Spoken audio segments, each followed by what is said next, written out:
Bueno, se va sumando gente.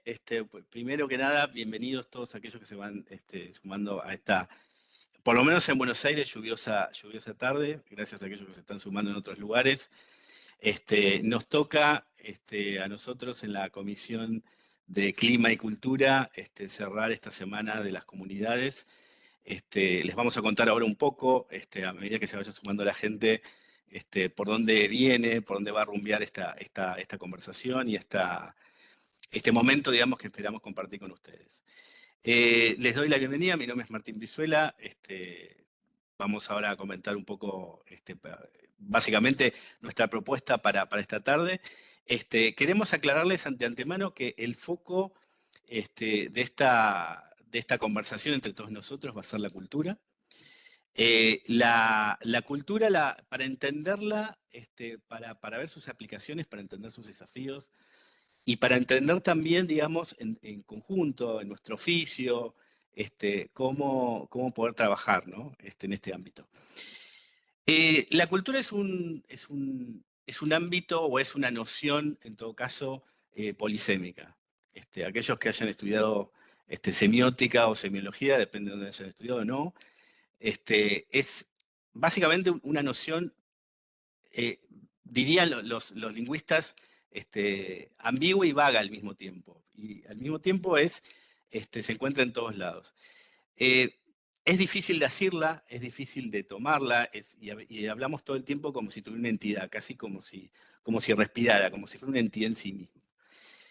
Ahora, el tema es, teniendo en cuenta que es difícil decirla y que es difícil entenderla, estamos hablando todo el tiempo de cultura. Todo el tiempo nos la pasamos conversando sobre el tema cultural, y hoy, por lo menos en el ámbito de los recursos humanos, el tema de cultura, cambio cultural, transformación cultural, como quieran ustedes decirle, está. Entonces, lo importante para nosotros hoy en este lugar es qué es cultura y qué no es cultura.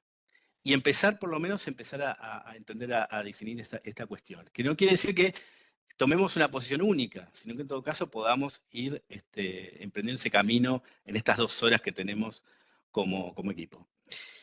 Cuando uno examina la palabra cultura, o por lo menos empieza a ver los reportes que existen actualmente de Gartner, de Berzin, de Bullrich, o de todos los gurús que hay hoy por hoy, o académicos también del tema, el tema del rol de recursos humanos es esto de ser el arquitecto cultural o ser un gestor cultural como algo mandatorio, implica también que tengamos que alfabetizarnos sobre el tema de la cultura organizacional. Entonces tenemos como que leer, escribir y casi respirar en términos de la cultura organizacional. ¿Y qué es la cultura organizacional? A ver, de pronto podemos pensarla como un sistema de creencias que en el caso, en el caso nuestro se transforma o busca transformarse en un sistema de gestión. Y este sistema de gestión, que es la cultura, o por lo menos cuando se transforma en un sistema de gestión, implica una intención organizacional. Y acá, obviamente, podemos debatir si la cultura es una cuestión intencional o es una cuestión de emergencia, si emerge o supone una dirección. Y ahora vamos a revisar un poco esto también. E implica que en algún momento se estableció alguna dirección, que hubo una intención, que se generó una dinámica social, y que esta dinámica social alimentó la emergencia de la cultura.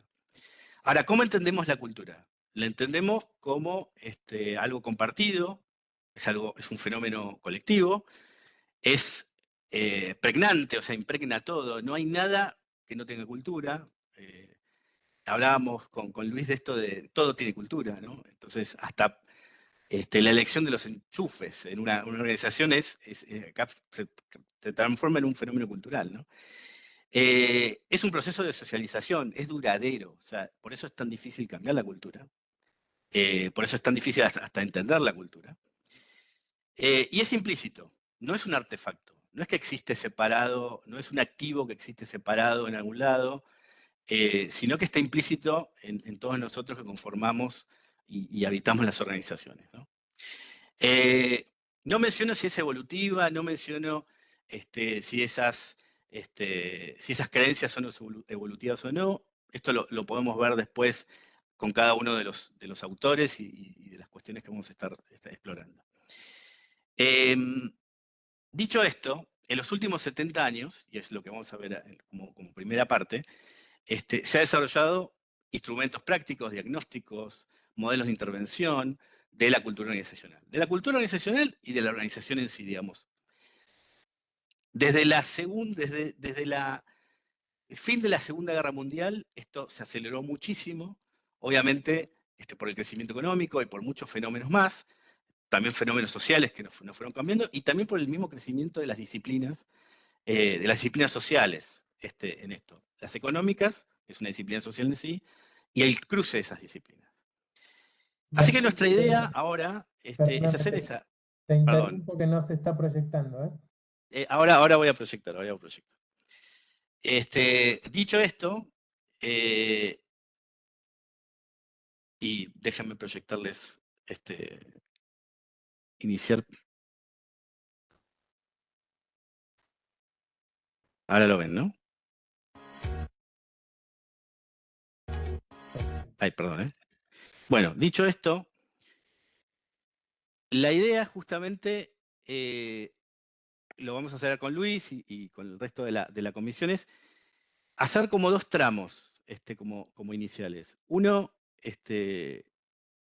ver cómo fue esta evolución de los modelos teóricos de la cultura organizacional y por otro ver los modelos de intervención. Luego de esto vamos a ver las perspectivas, las diferentes perspectivas para entender, porque el objetivo que tenemos y nuestro aporte a la comunidad de los recursos humanos en general es poder ayudar a entender cómo funciona y cómo alfabetizarnos en esto de la cultura organizacional juntos. Y luego vamos a ver un caso de una organización de la sociedad civil, que lo va a plantear Guillermo y Carlos. Y así que vamos a tener este trayecto.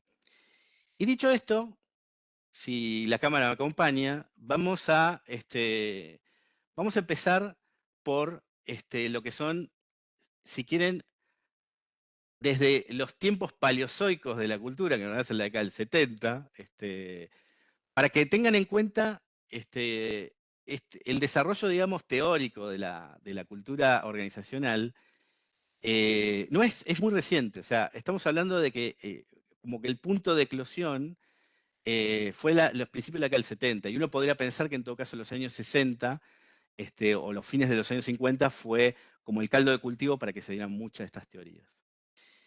Cuando queremos ir a buscar el origen de la palabra cultura, nos encontramos con personas como Roger Harrison, como Barry Turner o como Andy Pettigrew, para entender de dónde viene esta noción de la cultura, que ahora vamos a ver un poco y vamos a separar en tramos, si quieren, el entendimiento de esto. Tenemos desde un Roger Harrison con una primera definición, más que una definición, un análisis de tipologías de la cultura, donde se empieza a incorporar el tema de poder, donde se empieza a ver el tema de los roles, de las tareas, de objetivos, de personas, pero ya empieza a haber una tipificación sobre la idea de cultura. No quiere decir que antes no se hablaba de cultura, tal vez no se utilizaba la palabra cultura, pero empieza a existir esta idea de empezar a discutirlo como una noción, ¿no? Como una entidad, como hablábamos recién.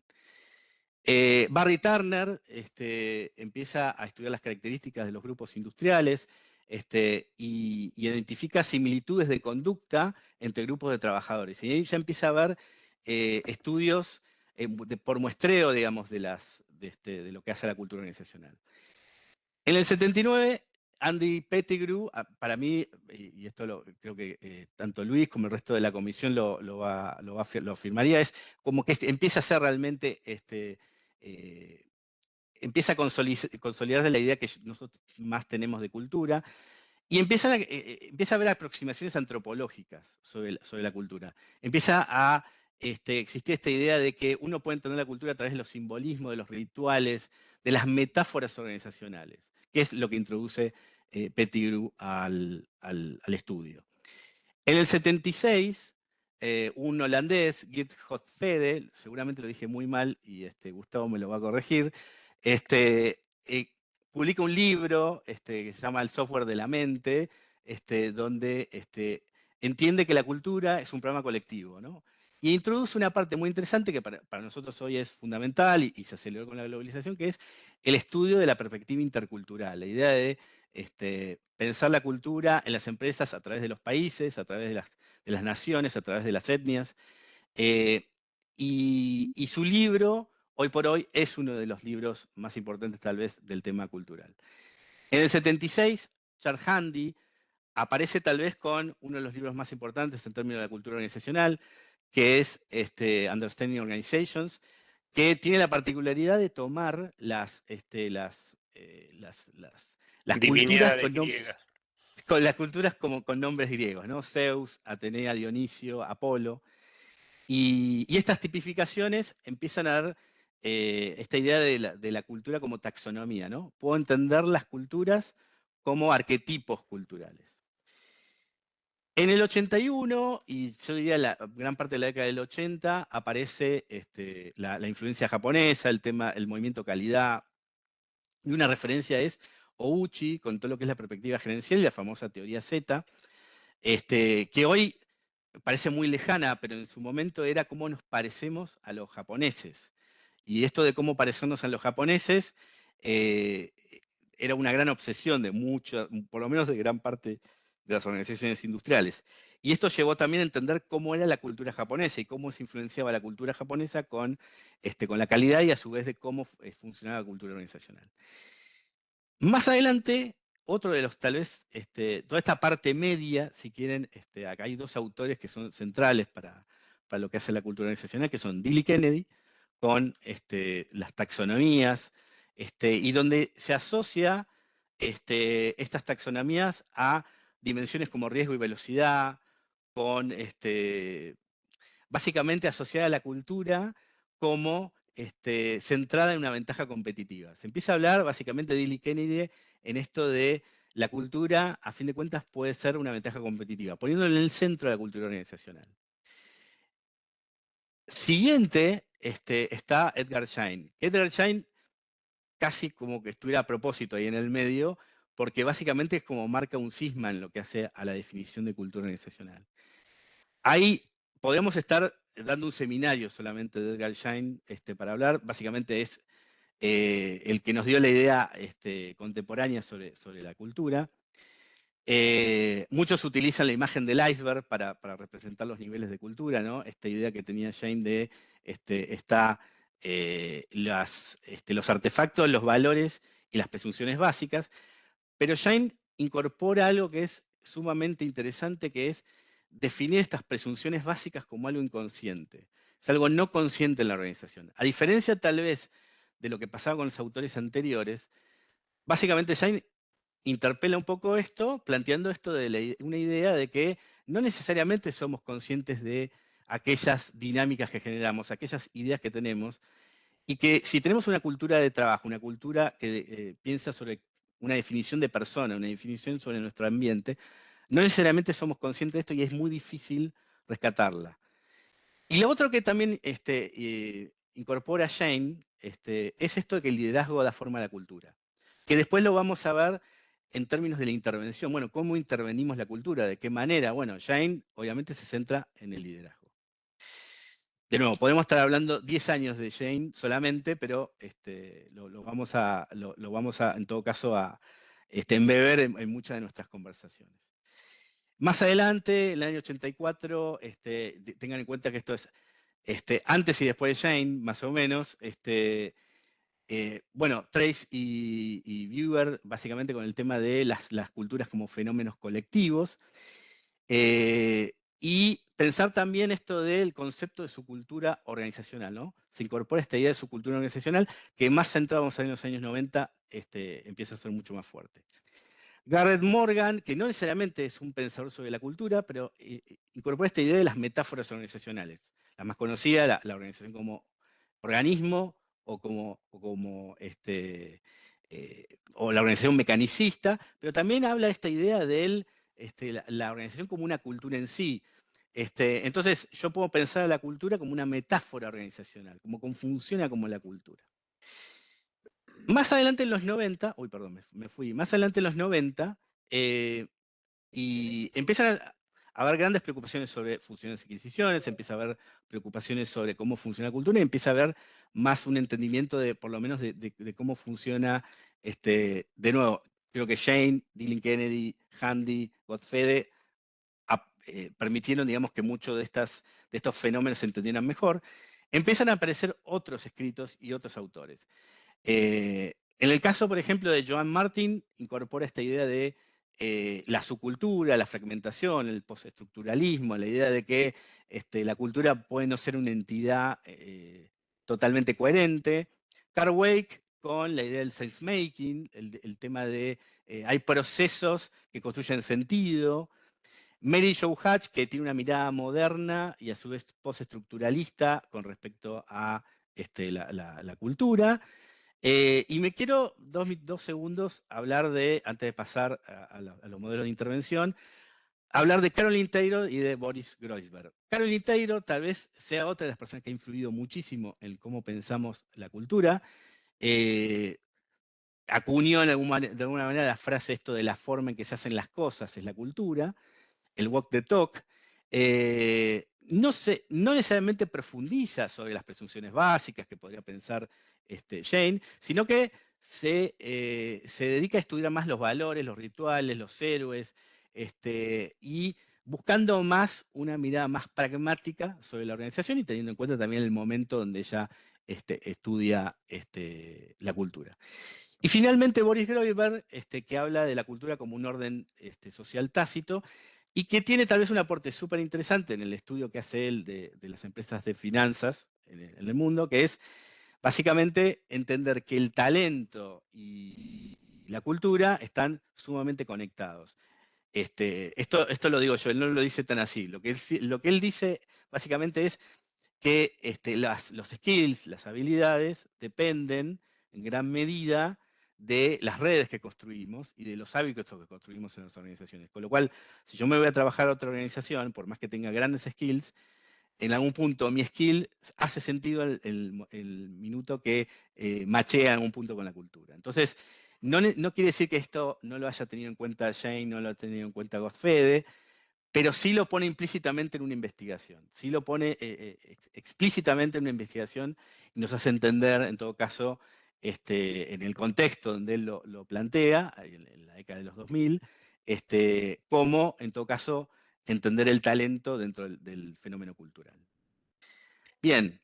Martín, por favor. Subí el slide un poquito, porque no se va. Sí, cómo no. Ahí está, ahora. Luis iba a hacer un comentario. No, esto que subías el slide. Perdón.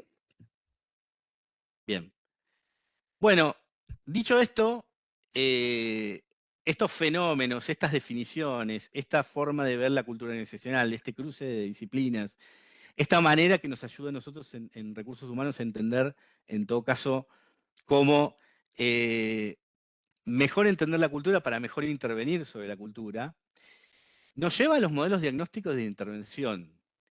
Y estos modelos de intervención, que es realmente lo que tenemos interés en poder construir juntos, ya van a ver que son un montón más, muchísimos más, y creo que nos quedamos cortos en este slide de la cantidad que hay. Muchos son pensadores de la cultura, otros son, podríamos decir, practitioners, otros son personas académicas que se han dedicado a la organización, pero hasta dejando la cultura en un costado o incorporándola en un sistema más amplio. Con lo cual, esto nos lleva a diferentes maneras de pensarla, la cultura como fenómeno, teniendo en cuenta que hay diferentes maneras de entenderla de acuerdo a cómo esa práctica haya sido, en todo caso, entendida.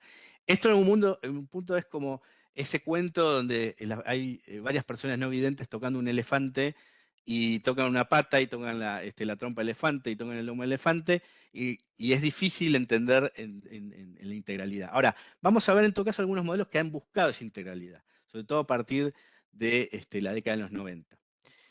Yéndonos muy atrás, nos encontramos con la escuela del socioanálisis institucional en Francia, que no necesariamente habla de cultura. O sea, Luró, Lapasat, Hayes, podemos hablar de hasta Guattari podríamos meter dentro de lo que era la escuela de socioanálisis institucional, con un modelo de intervención basado en dos conceptos centrales, lo instituido y lo instituyente, donde tanto Luró como Lapasat generan una propuesta sumamente interesante, también desafiante, donde implica cuestionar los consensos básicos de lo que le da legitimidad a, si quieren, a la organización o a la cultura, podemos hablar en este caso, sería la cultura institucional. Ellos estudiaron sobre todo instituciones educativas, para generar un vacío y de ese vacío dar sentido. Con lo cual, esta apuesta, si quieren, del socioanálisis institucional francés es fuerte. No necesariamente el resto de los autores a lo largo del tiempo, sobre todo en las escuelas más anglosajonas, han tendido a seguir esta línea tal vez más desafiante. Yendo para adelante, y ya metiéndonos más en las escuelas más anglosajonas, nos encontramos con Kilman y otros autores, donde se empieza a entender esto de la intervención más en términos de la cultura en términos de dirección, pero sobre todo esto de culturas, vamos a decir, adaptativas y disfuncionales, ¿no? Entendiendo que hay culturas que están más alineadas, digamos, a los objetivos de la organización y culturas que tal vez no tanto. De nuevo nos aparece Edgar Schein en el 85, donde para Edgar Schein es muy vasto, digamos, lo que ha escrito Schein al respecto. Podemos hablar también de lo que es la consultoría de procesos de Schein, digamos, como un modelo de intervención, pero digo, en este caso Schein lo que plantea es cómo cambiar la cultura, y básicamente lo plantea desde el liderazgo. O sea, hay un estudio muy conocido, Gustavo podría hablar horas de ese estudio, que es el caso de DEC, digamos, donde básicamente estudió la DEC y ahí entendió que básicamente el núcleo de cómo funciona la cultura está en el liderazgo, y si yo no cambio, digamos, el liderazgo, esa cultura no cambia. Ahora, podríamos estar horas hablando de qué implica cambiar el liderazgo, si es cambiar la dinámica del liderazgo o cambiar aquellos que conforman físicamente el liderazgo, ¿no? Yendo para adelante, una persona que no necesariamente pensó sobre cultura, que es Elliot Jaques, habla de la influencia de la cultura en el desempeño y la eficacia, con un paradigma muy racionalista, donde como se valora en todo caso los aspectos más racionales, la cultura aparece como un elemento casi distorsionante del estudio. Dicho esto, el mismo Jaques no deja de lado la cultura, ha escrito sobre el tema, pero su foco está más en lo organizacional y en cómo estructurar una organización, que en todo caso, siendo él un psicoanalista kleiniano, buscando mitigar la ansiedad de la organización a través de sobre todo el manejo de la complejidad, y sobre todo esa complejidad pensada en términos de niveles de complejidad dentro de la organización. Bueno, Schneider, acá ya empiezan a aparecer modelos en los 90, donde van a ver que en el caso de Schneider busca esto de la diferencia entre la cultura y el clima, ¿no? El constructo de la cultura y el clima, que me parece súper interesante, porque vamos a ver cómo se empieza a ramificar los modelos de intervención. Y yendo para adelante, Denis Rousseau, tomando de base el contrato psicológico de Schein, habla de contratos idiosincráticos, los ideals, que implica contratos casi únicos de la organización con la persona, o de la persona con la organización, y esto en algún punto cuestiona esta idea del sistema colectivo, porque yo tengo un acuerdo único con la persona. Pero fíjense que ese punto, hoy por hoy, todavía nos acompaña, esta idea de la customización. En las cuestiones de People Experience está muy presente esta idea de Denis Rousseau.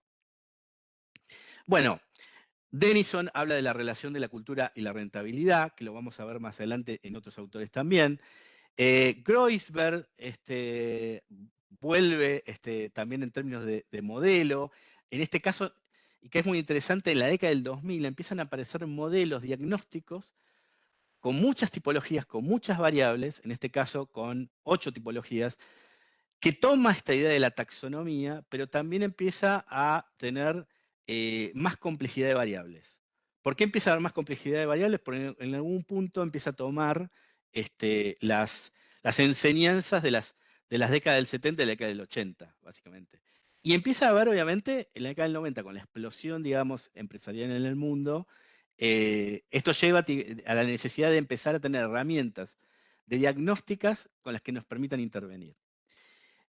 Caroline Taylor, esto es mi opinión, toma tal vez la idea de transformación cultural, viene básicamente de ella. Ella tiene el modelo de transformación que hoy conocemos, porque ella toma esta idea de hago el diagnóstico, hago el diseño, bueno, tomo el gap, hago el plan de transformación, hago el programa de participación y capacitación o de sensibilización y hago la implementación y seguimiento. O sea, piensa en un programa de transformación cultural muy emparentado con una dinámica de cambio, de gestión del cambio. Y casi como pasa con Jane, que quedó en el medio, vamos a tal vez uno de los modelos más interesantes y más complejos, que es el de Cameron y Quinn. Cameron y Quinn construyen un modelo muy complejo, pero muy fácil de implementar.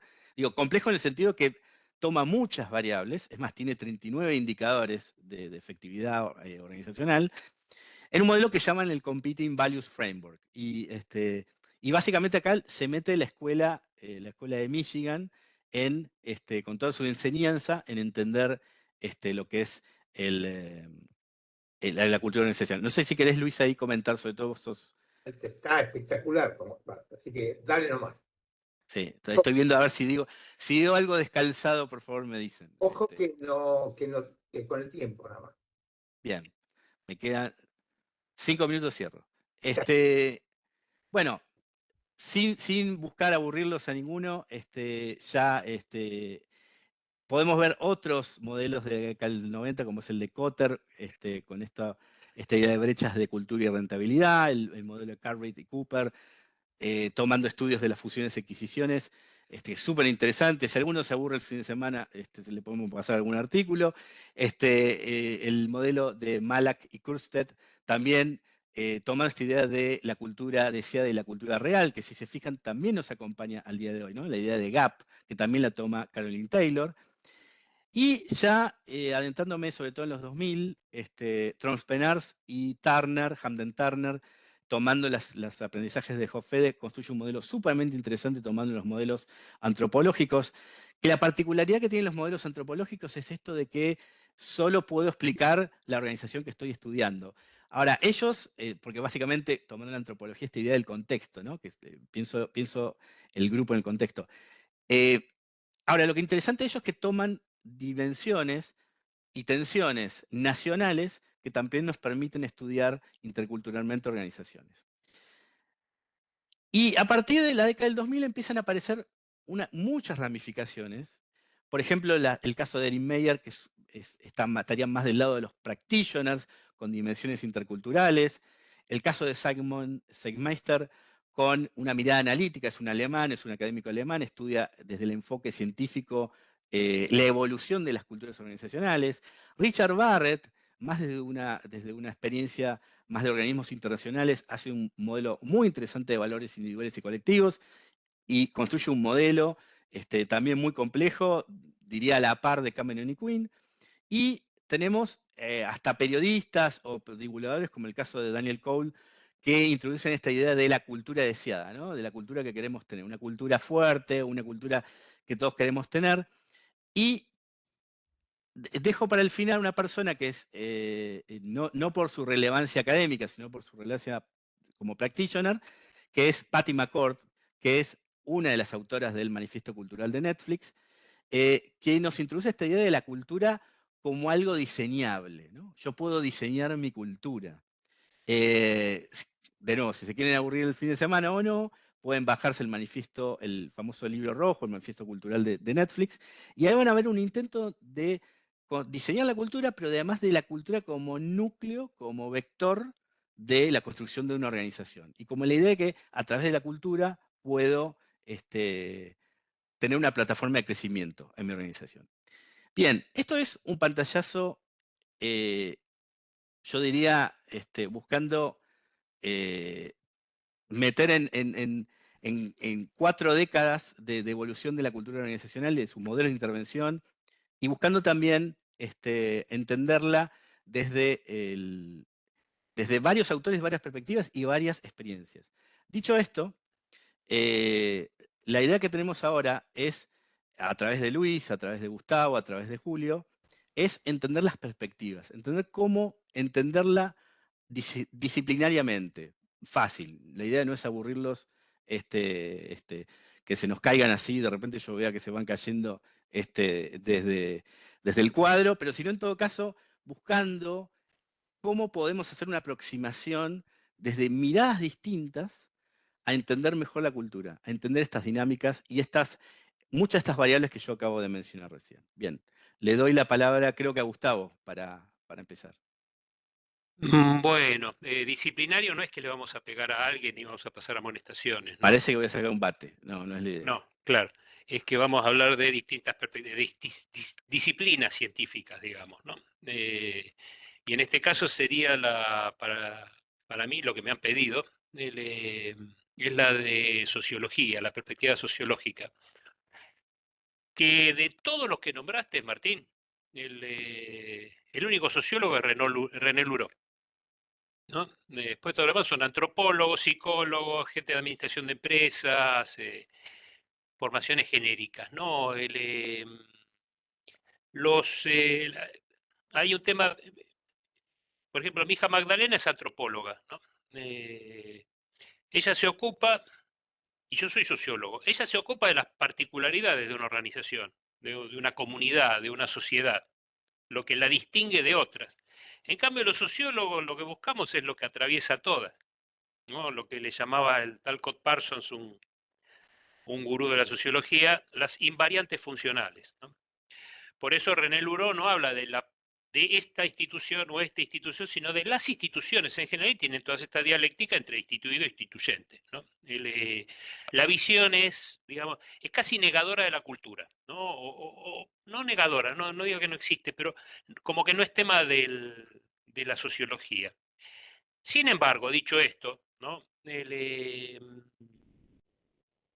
Quisiera hacer una introducción ahí por el 73, un sociólogo que todavía está vivo, Mark Granovetter, escribe un artículo que se llama La fortaleza de los lazos débiles, ¿no? Donde empieza a desarrollar el concepto de redes, de social network, que tenía un desarrollo anterior, pero que lo empieza a desarrollar desde el punto de vista de una especie de algo que se va formando de manera relativamente espontánea, ¿no? Por ligazón, por contactos entre las partes, a un referente de la sociología en todo el mundo, que es Bourdieu. Este concepto de redes no le gustaba nada porque decía que están subjetivamente determinadas, y él prefería la noción de campo, que está objetivamente determinado, ¿no? Campo es el de los investigadores del CONICET, por ejemplo, ¿no? Digamos, donde por ser investigadores y científicos comparten ciertas reglas, ¿no? Y está definido estructuralmente, porque están ahí. En cambio, una red de gente que se conoce, como la gente, por ejemplo, que está en ADRA, o la comunidad de recursos humanos, ¿no? O como puede ser los que trabajan en Telecom en Tucumán, por decir una cosa. Lo interesante de las redes es que, además de ser un tema de conexión, por lo general nos viene a la cabeza esta idea de Facebook o de LinkedIn o de Instagram cuando hablamos de redes sociales.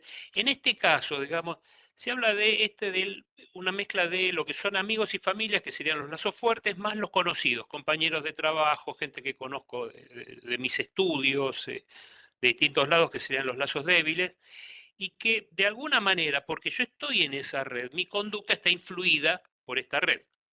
Ahí se asemeja al concepto de cultura, ¿no? Porque si por algo interesa la cultura en las organizaciones, porque incide en la cultura de las personas, en la conducta de las personas, de los miembros de la organización.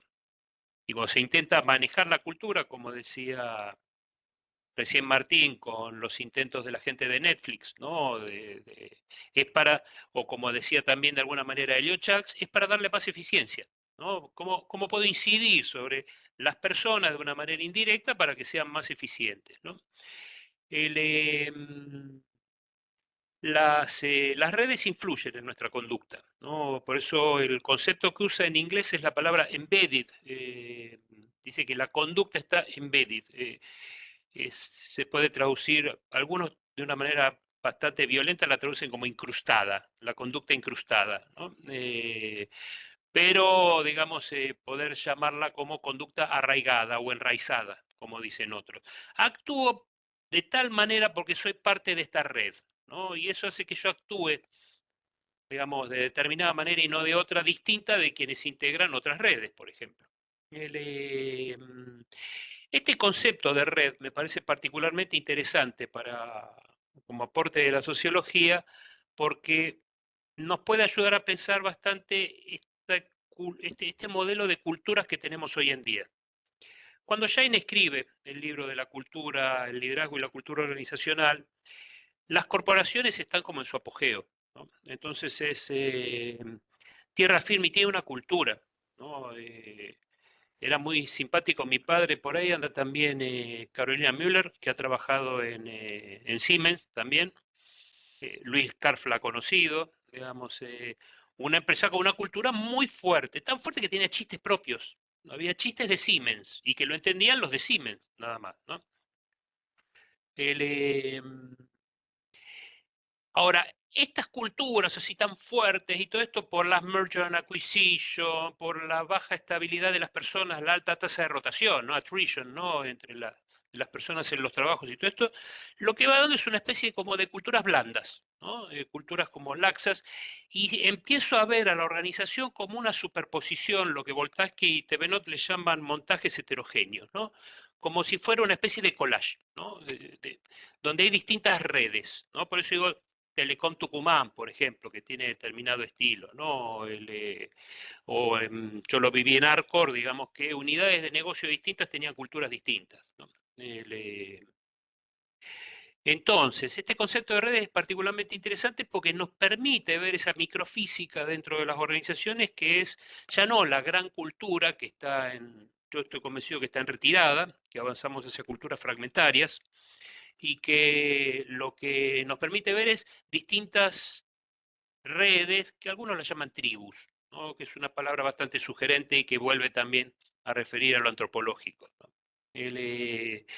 Creo que es interesante esto, les recomiendo los textos de Mark Granovetter sobre redes, y hasta pueden encontrar en YouTube una entrevista que le hace a Granovetter Jorge Fontevecchia, el de la editorial Perfil. Es muy simpático esto.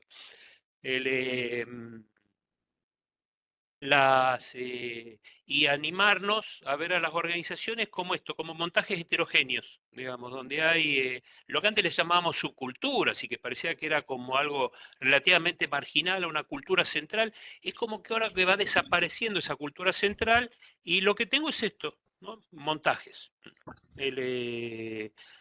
Lo que eran las subculturas ahora son culturas que están coexistentes dentro de la organización. El concepto de redes nos ayuda mucho en esto.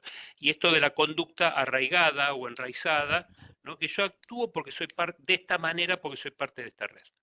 Y también comparto estos valores. Así que bueno, con esto redondeo, ¿no? Y doy tiempo a los demás del tema este de la visión sociológica, con el aporte de Granovetter con las redes. A Julio. Bien, retomo yo entonces. Sí, por favor, Julio. Bueno, mis queridos y queridas colegas, muchas gracias por posibilitar esta intervención. Yo voy a hablar del abordaje comunicacional que de alguna manera atraviesa estos relatos que nosotros estuvimos tan, digamos, bien estructurados que estuvimos escuchando de los expositores. El abordaje comunicacional tiene como dos niveles. Y un nivel que nos habla de la incubación y desarrollo de las culturas, que es el nivel estructural, que son los procesos de institucionalización y reinstitucionalización. Y otro nivel, que es el dinámico, que es la transmisión de la cultura, que son los procesos de socialización y resocialización. Entonces, digamos, para hablar primero de los procesos de institucionalización que se dan, digamos, entre la primera mitad del siglo XIX y la primera mitad del siglo XX. Por poner dos fechas paradigmáticas de ejemplos que voy a citar, 1837, creación de Procter & Gamble, 1911, creación de IBM. Este proceso institucionalizador va de la mano de uno de los metarrelatos del siglo XX, que es el metarrelato del capitalismo basado en valores. El de Max Weber en La ética del espíritu protestante y, digamos, el que extrañaba Daniel Bell con, digamos, las contradicciones estructurales del capitalismo. Entonces, digamos, este capitalismo genera un ámbito de protección, este metarrelato, que se transforma desde el contexto hacia el texto organizacional en una vivencia de las personas donde, digamos, para poner la frase, siempre decía Napoleón, lo mejor es dar un ejemplo, porque suele aclararlo todo. Entonces, una persona decía, entras en esta empresa y si no afanás te jubilás. Es decir, que era, digamos, la gran empresa, digamos, el banco, ese lugar de protección de la gente ya estaba y estaba ahí para siempre, inmutable. Esta era la creencia. Pero la creencia es para nosotros, para las personas que la viven, es la realidad. Porque, como decía don José de Ortega y Gasset, las ideas se tienen, en las creencias se viven. Entonces, por ejemplo, voy a poner otro ejemplo, ¿no? Werner Berg, que estaba en los 60, cuyo libro y modelo muchos, digamos, utilizan, estaba en Procter & Gamble y el gerente de desarrollo le dice, bueno, mire, si acá se fuera toda la gente de la empresa, todos, y en 24 horas fueran todos nuevos, en 24 horas todos estarían gestionando la empresa de la misma manera. Y dice, ¿cómo puede ser? Le dice Berg. Entonces, venga para acá. Estaban en Cincinnati, ¿no? Los headquarters. Entonces, lo pone al lado, este es Mr. P y este es Mr. G, los retratos de Procter & Gamble. Ellos nos transmiten los valores en base a los cuales nosotros nos comportamos. Bueno, de alguna manera, es como el universo mítico. Y cuando digo universo mítico, es algo que está ahí congelado y que está ahí dando ese marco de lo cual depende el orden. Pero esto no es nuevo. Fíjense, en la China imperial se suponía que el emperador vivía en las nubes y que si no bajaba oportunamente había hambrunas o inundaciones. En el Japón del medioevo, el emperador no podía cortarse ni el pelo ni las uñas, era el rey, digamos, no podía cortarse ni el pelo ni las uñas, no podía gobernar, gobernaban los adláteres, los ministros, nadie quería ser rey, entonces, digamos, porque prostraban a otros, porque de esa inmovilidad dependía, digamos, el orden universal y la protección de lo que allí estaban. Entonces, este es un orden. ¿Cuál era la sanción? La sanción es la excomunicación. ¿Qué es la excomunicación? Apartar a la persona. Es mucho más que una desvinculación empresarial. Fíjense ustedes, en El secreto de sus ojos, el personaje de Darín, cuando al final de la película se encuentra con el asesino que lo tenían cautivo durante años y que solamente lo alimentaban, ¿qué le dice este cautivo a Darín? No le dice libéreme, llame a la policía, dice dígale que me hable, dígale que me hable. Porque ese silencio es la mayor condena, la excomunicación, es la mayor condena psicológica de una persona. Y lo dice Lévi-Strauss en Antropología Estructural, en el Hechicero y su magia, cuando dice, cito, la integridad física no resiste a la disolución de la personalidad social. Y era la condena del hechicero por el cual la persona entraba en convulsiones y se moría cuando era condenado por haber infligido un tabú. Bueno, entonces, este es un orden que se iba transmitiendo y un orden de protección. Han mencionado mucho los 90 con los merger and acquisition, los takeovers, digamos. Bueno, acá es interesante, porque esto se incubó en los 80 con la Reaganomics, la economía de Ronald Reagan. Les recomiendo ahí un artículo bastante interesante para sintetizar, que es el de Peter Drucker, de No son empleados, son personas, publicado en la Harvard Business Review.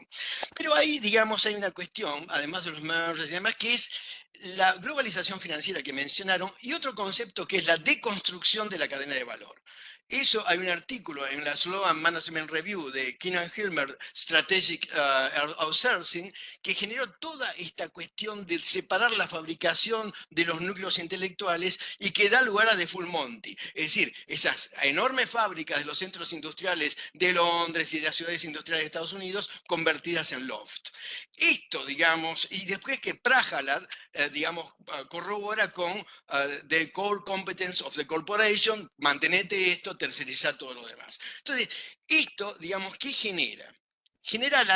Pasa a haber una lógica financiera en la cual el quarter, el rendimiento trimestral es lo importante, no ya la planificación a 10 años, la inversión, el mantenimiento del flujo de caja negativo en los periodos. No. Ahora decime cuánto estás ganando y el analista Wall Street te va a decir si hay que invertir en vos o no. Es decir, si tu empresa se mantiene o no, si es digna de crédito o no. Entonces, esto genera, digamos, una ruptura tremenda del contrato psicológico de mutua protección. Entonces, ¿cuál es el caso paradigmático? Voy a tomar IBM, que hay una profusa bibliografía alrededor de esto. Cuando Lou Gerstner toma la conducción de IBM, que jamás se despedía a nadie, una empresa, la Big Blue, digamos, bueno, comienza despidiendo al número 2, que era una persona paradigmática en IBM, y detrás de él 60.000 personas. Esta es una tremenda ruptura de las reglas de juego. Y esto, digamos, ¿qué es lo que genera todo esto? Que desaparece eso que se había institucionalizado. Y acá aparece un tema muy interesante, que es en el 96 el artículo de Collins y Porras en la Harvard, que es Building Your Company's Vision, que todos, digamos, deben haber leído varias veces, pero que habían publicado unos años antes, en el 92, en la California Management Review. Es decir, con este artículo, ¿qué es lo que nosotros vemos? Que la cultura ya no se genera como un mega relato institucionalizador, sino que tiene que ser creada adrede, porque hay que reconstruir el discurso. El discurso de la práctica a la simbología psicológica desaparece y debe ser reconstruido mediante un discurso adrede, que es reconstruir, es decir, reinstitucionalizar la cultura vía un proceso de resocialización. Este tema es interesante, voy sintetizando, porque, fíjense, yo estaba haciendo un trabajo sobre este tema de visión y qué sé yo, con 2 o 3 corporaciones, y en una de ellas teníamos un equipo de consultores trabajando. Si yo le llamo al gerente del área, y le digo, che, esto sería, no había email todavía, imagínense qué año era, ¿no? Digo, che, querría ver, digamos, la visión y misión de la empresa, porque estoy sacando de otras, quiero...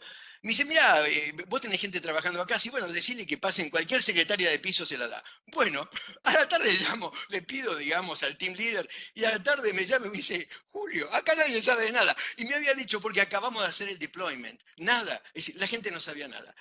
Y acá tenemos un tema, y lo voy a citar a George Bernard Shaw, que dice, el mayor problema de la comunicación es la ilusión de haberse comunicado. La ilusión. Entonces, muchas veces estas cuestiones de resocialización se transforman en una ilusión andante en la cual el top management cree que algo está hecho, pero no, falta un detalle, no está en la cabeza de la gente. Estos son los procesos, entonces, que nosotros tenemos que ver de socialización y resocialización, porque sin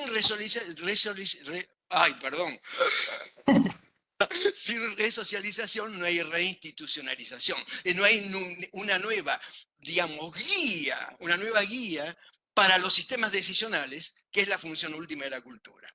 Entonces, digamos, Louis Gerstner, que, digamos, toma IBM, hace esta... no genera una nueva visión de inmediato, sino que lo que hace son las prácticas. Dice, acá la cultura la voy a generar con las prácticas. Y lleva la acción de IBM en su periodo de $11 cuando estaba por quebrar a 119. Un tremendo éxito financiero que da lugar después a la corrosión de carácter, la publicación de Sennett y todas las cuestiones alrededor de esto con el síndrome, digamos, del sobreviviente, etc. Es decir, que nosotros vemos que es un proceso complejo comunicacional donde, digamos, estas cuestiones de efectos y post-efectos tienen un valor comunicacional, es decir, tienen un valor comunicacional porque es un valor discursivo, que hablan hacia adentro o hacia afuera de cuál es el carácter de la organización, la identidad organizacional, que en última instancia es lo que la cultura tiende a construir. Entonces, si nosotros tuviéramos que decir hoy, y con esto termino, ¿cuál es? Y discúlpenme por lo apresurado, pero digamos, quise hacer lo más sintético posible. ¿Cuál es, para decir una síntesis, cómo cambia la cultura y qué pasa con las personas? La síntesis yo la haría con una cita poética. La misma noche que hace blanquear los mismos árboles. Nosotros, los de entonces, ya no somos los mismos. 20 poemas de Pablo Neruda. Muchas gracias. Muy bien. Muy bien. Bueno, tenés aplausos, Julio. Varios. Ok, yo voy a retomar. Esto digo que antes de seguir es como tomar un respiro, hay que respirar, ¿está bien? Es como tomar una hepatalgina, porque si no lo vamos a pachar todo.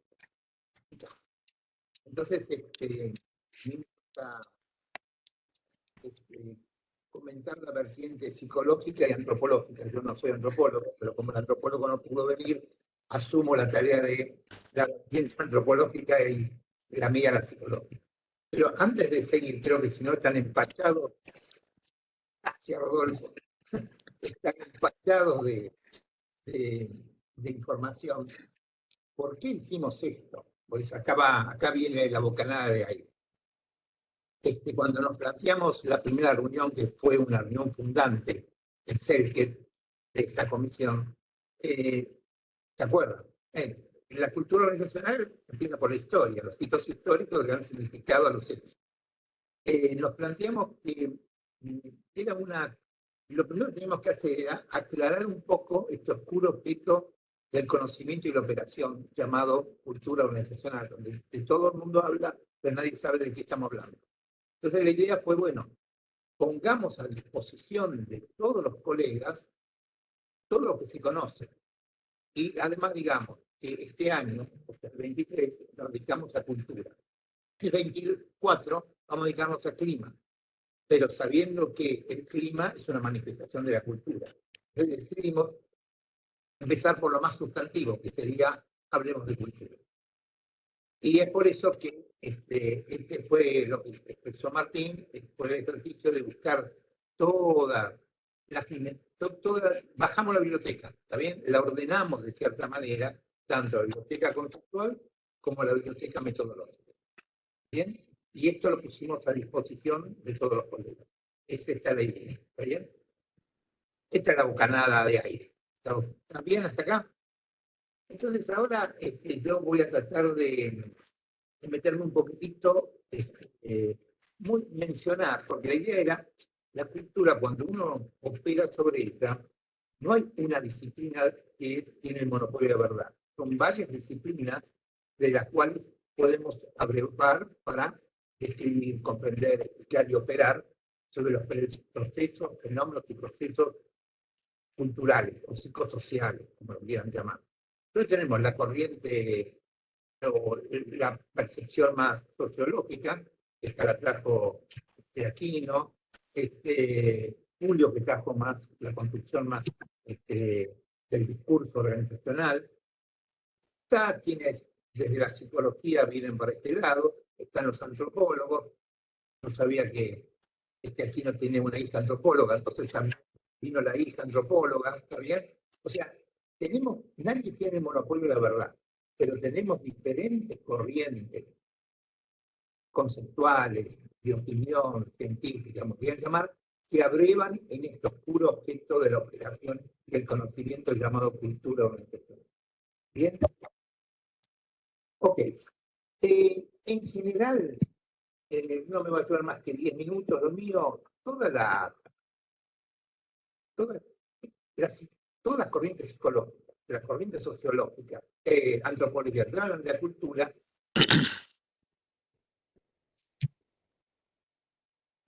uno puede encontrar 4 cosas.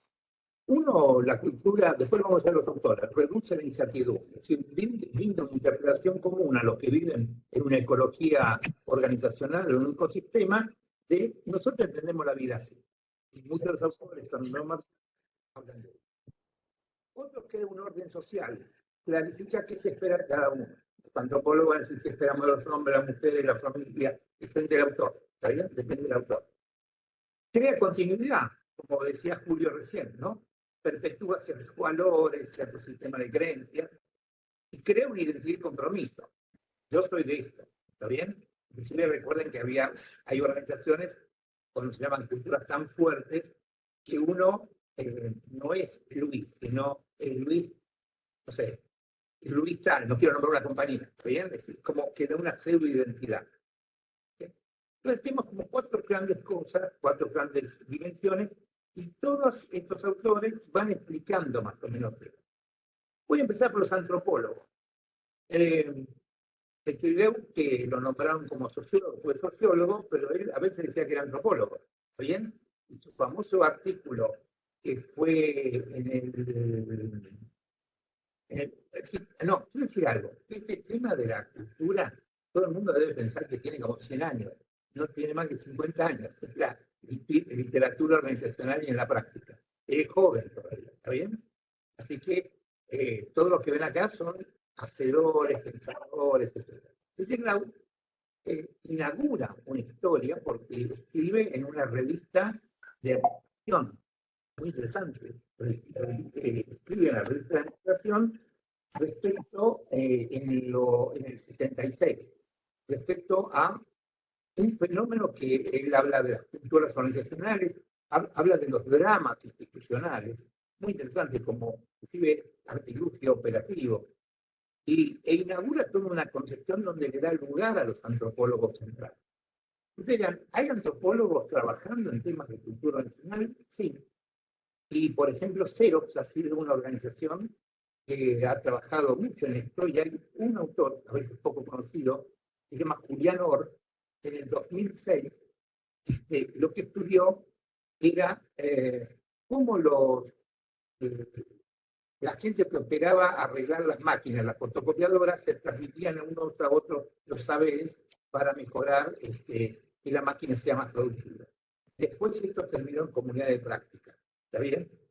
Pero si leen el libro de Julián Orr del 2006, habla exactamente de esto, de cómo se transmite en una cultura los aprendizajes. El otro día en una presentación de esta semana escuchaba los que hacen lubricación en IPF, y más o menos lo mismo, ¿está bien? Cómo se transmiten los saberes unos a los otros, aunque en una comunidad de práctica.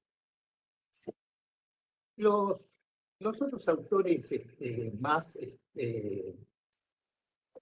antropológicos que abrevan, que podemos abrevar para el tema de cultura, yo me hubiera imaginado que mi amigo Aquino hubiera hablado del locus y el habitus, porque por Dios me lo nombraste por ahí. Todos están tratando de ver el locus, ¿dónde está la cultura? A ver, ¿dónde hay un cacho de cultura? ¿Dónde está la cultura? ¿No? Entonces, bueno, se ven ¿qué hacen los antropólogos? Hacen etnografía, se meten en el campo. Todos se meten en el campo y tratan de estudiar desde adentro, y mejorando el método etnográfico, la descripción, la comprensión de lo que es la vida en esa psicología organizacional, psicología comunitaria, o en ese lugar. Entonces podemos llamar desde Margaret Mead, que es la madre de la antropología, la madre y la abuela de la antropología, más o menos, ¿está bien? Podríamos decir que ella ya habla sobre el desarrollo humano que depende de un entorno social.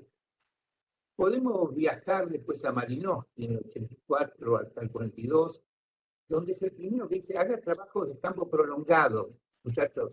No es que entre y me voy, no, quédese 2 años, que entre la comunidad, anote, describa, y por sobre todo, domine el idioma nativo, si no, no va a entender nada.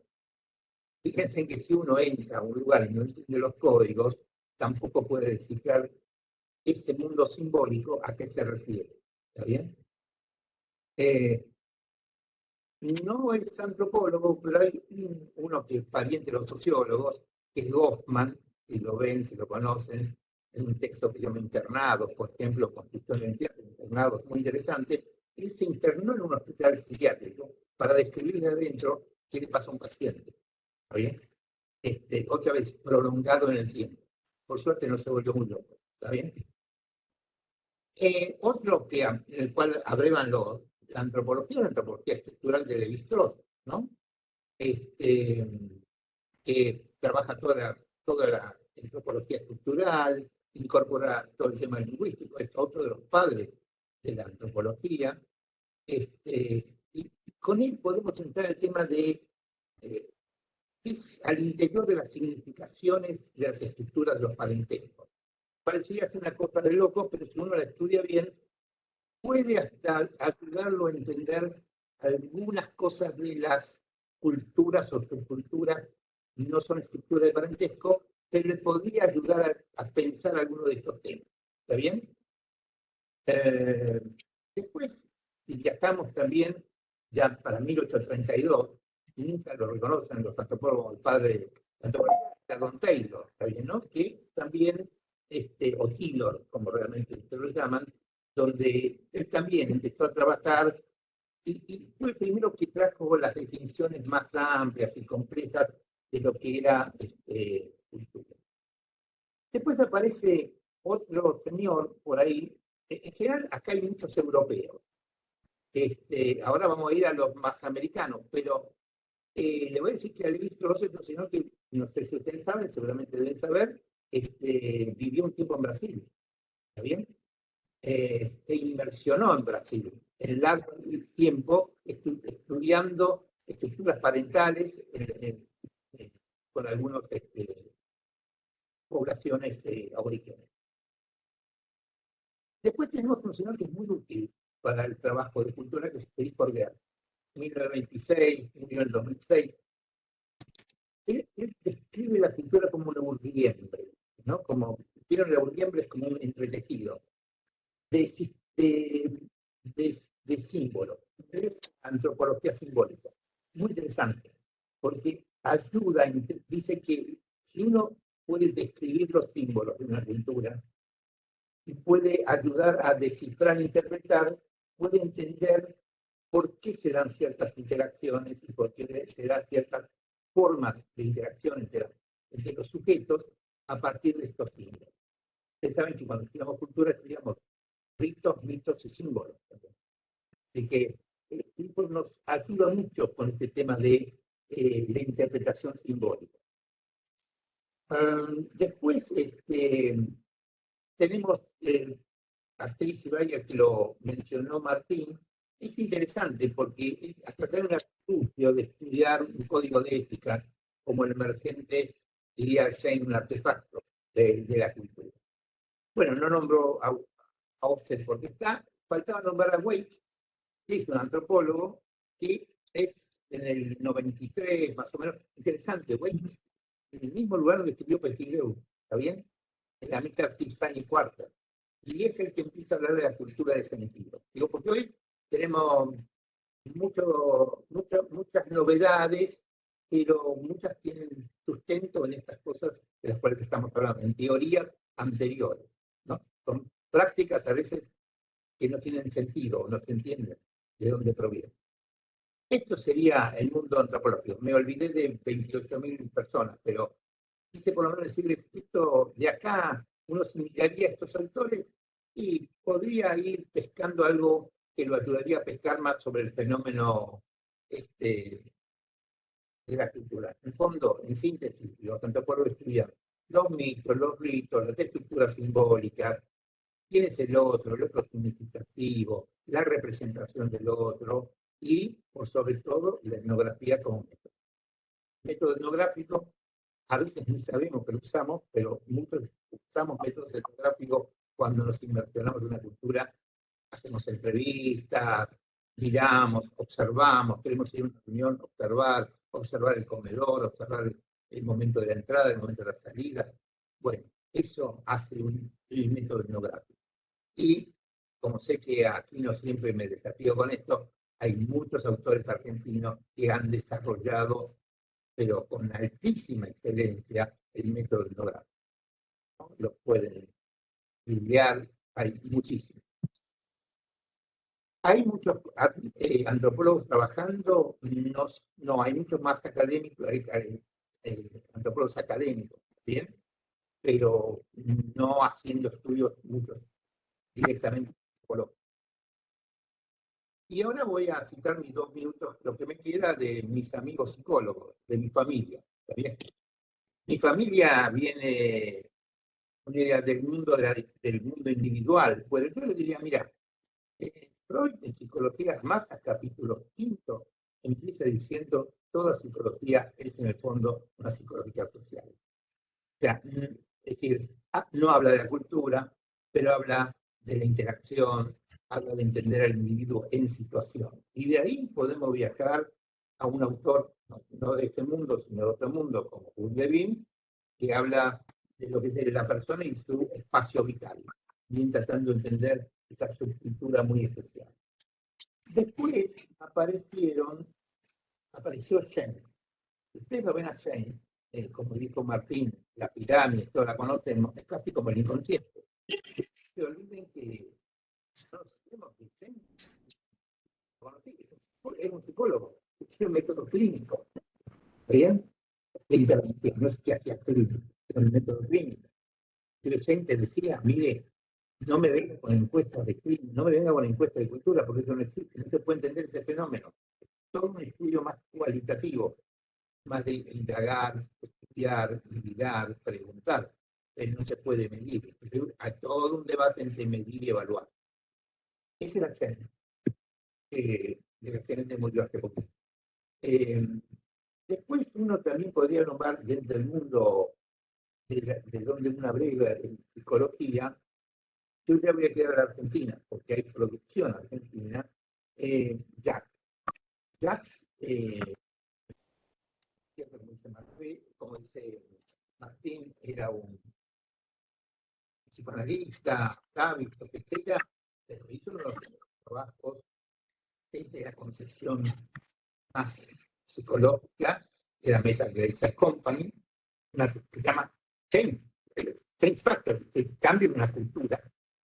Tiene un famoso libro que él escribió con Menzies, Jack Menzies, que es un viejito libro del país que no se consigue, se llama Los sistemas sociales como defensas contra la ansiedad.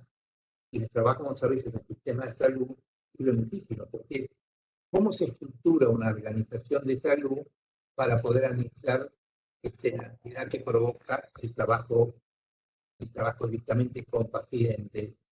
Es como la estructuración permite operar.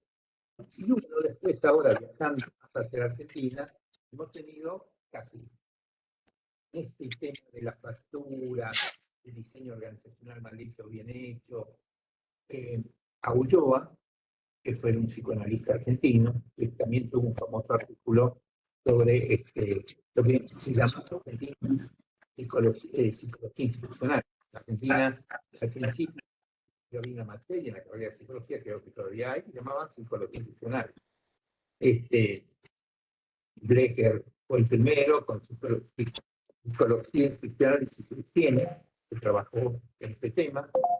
Tenemos que nombrar también a Ricardo Malpé, que tenía otro enfoque, un enfoque más institucionalista, pero más desde el individuo inserto en el campo organizacional, y un tema muy original que tenía, que era la deconstrucción del rol, cómo se podía decir una cultura organizacional deconstruyendo construyamos el rol de los médicos, las enfermeras y las médicas en un sistema de salud, en un hospital, etc. Y vamos a entender la cultura desde la adscripción a los roles. Bueno, yo diría que por la hora, este es el viaje de las diferentes corrientes, contribuciones de la antropología y de la psicología. Casi todo este mundo es el mundo de la psicología social, ¿no? Desde el individuo en situación y con las diferentes vertientes que lo explican. Nosotros no hemos tomado, por ejemplo, la vertiente de las ciencias políticas, que también tiene su manera de mirar las culturas organizacionales. ¿Sí? Inclusive los historiadores también pueden traer algunas concepciones sobre la formación y la transmisión de la cultura. Bueno, hasta acá creo haber hecho más o menos un resumen, no lo nombré. Me dejé algunos autores sin nombrar, pero bueno, creo que con esto ya hemos dado el mapa y la concepción a la comunidad de lo que es la biblioteca de esta disciplina, o de esta práctica, no sabemos si es una disciplina. Muchas gracias, Luis. Bueno, la verdad que un viaje súper interesante a través de diferentes miradas, y que parece inagotable, pero realmente, como mencionaba Luis, la idea es utilizar estos prismas, en todo caso, para entender este fenómeno un poco más a profundidad, o por lo menos de forma más integrada. Dicho esto, vamos al bloque tal vez más práctico. Vamos a hablar de un caso, vamos a poner estas categorías a prueba, si quieren. Vamos a ver en todo caso un caso de las organizaciones de la sociedad civil, donde Guillermo y Carlos tienen el enorme desafío de poner todo esto, este análisis, y contarnos un caso muy interesante, y en todo caso llevarnos al último tramo, digamos, de este viaje de esta tarde. Así que bueno, los dejo con Guillermo y con Carlos. Buenísimo, gracias Martín. Bienvenidas y me gusta compartir este espacio con todas las personas conectadas. Como intro, Julio nos habló muy atinadamente del ejemplo del secreto de sus ojos, que decía, dígale que me hable. Bueno, nosotros con Carlos les tenemos que decir a todos, a pedirles por favor escúchennos, porque después de tanto derroche de conocimiento de los expositores anteriores, espero que les hayan quedado un poquito de ganas de escucharnos a nosotros. El desafío que tenemos con Carlos es, como decía Martín, bajar estos conceptos a un caso concreto, y bueno, ahí comparto. Y bueno, y a partir de eso, entender también y conocer una metodología, un modelo que entendemos nosotros muy práctico y sencillo para relevar, mapear y poder diseñar la cultura organizacional, que para los que no lo conocen, va a ser interesante conocerlo, y para los que ya lo conocen, bueno, reforzarlo y por ahí compartir alguna experiencia si tenemos un ratito al final. Cuéntenme si se está viendo la presentación. Ahí se está viendo, Guille. Bueno, buenas tardes a todos. Como mencionaban anteriormente, nosotros nos vamos a enfocar en una organización no gubernamental, las Tunas. Nos pareció muy interesante, digamos, hacer una intervención en este tipo de organizaciones por la multiaplicabilidad que tienen los temas culturales, ¿no? Entonces nos pareció interesante desarrollar este caso. Entonces, lo primero que yo voy a hacer es darles una introducción a las Tunas, como para darles una ubicación contextual de la organización, que después vamos a ir profundizando en el desafío de poder hacerlo en un tiempo acotado, pero que creemos que estamos seguros que hemos logrado un nivel de profundidad como por lo menos para compartir con ustedes, ¿no? Entonces, vamos a empezar, si quieren, compartiendo un videíto como para que ustedes conozcan un poco la institución sobre la cual nosotros vamos a compartir este caso. Eso lo puedes pasar vos, Guille, ¿no? El video. Ahí vamos.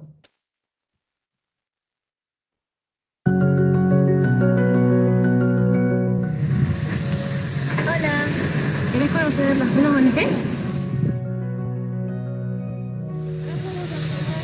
Hay un mural, es arte, es hermoso, es lo que me inspira a venir acá también.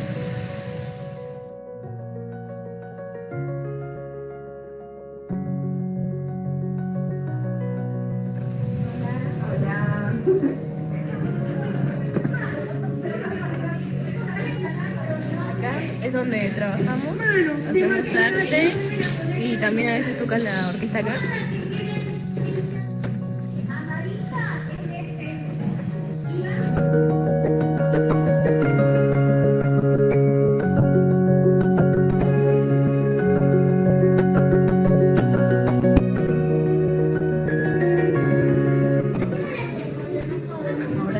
clase, pero acá hace música.